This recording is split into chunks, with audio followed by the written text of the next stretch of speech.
Guys, welcome to my another mini blog. তো অনেক দিন বাদে হয়তো আমি তোমাদের সাথে মিনি ব্লগ শেয়ার করছি। আমার গলার অবস্থাও একদম ভালো নেই। আমার পার্সোনাল কিছু রিজনের জন্য একদম ব্লগ আপলোড করতে পারিনি।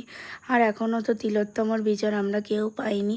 তার জন্য কোনো না অনেক বিষয় নিয়ে মনটা একটু খারাপ ছিল, কিন্তু ভাবলাম একটু ব্লগ তোমাদের সাথে শেয়ার করি। তো দিদি একটু আমার বাপির জন্য আর পুচকেটার জন্য কিনতে বেরিয়েছিল। তো শপিং কমপ্লিট করে তারপর দেখো, হ্যাঁ, বিল করে নিয়েছিলাম। আর সেরকম বলতে না, মার্কেটে যে পুজোর আর হয়তো 20-22 দিন বাকি আছে, একদম সেরকম ভিড় ছিল না। তারপরে ওর একদম রেগুলার ওয়ারে জুতো কেনার ছিল, তো সেখান থেকেই জুতো কিনে নিল। জুতো কেনার পর বিল পেমেন্ট করে দিলাম। আমি তো এখনও কোনো কেনাকাটি হয়নি। তোমাদের কারোর কেনাকাটি হলে কিন্তু অবশ্যই কমেন্ট করে। তারপরে এই যে ফাস্টফুড সেন্টার থেকে না একটা চাউমিন কিনেছিলাম, অনেক দিন বাদে এরকম জায়গা থেকে খেলাম, বেশ ভালো লাগলো। তারপরে শপিং কমপ্লিট করে আমি আর দিদি বাড়ি চলে এলাম।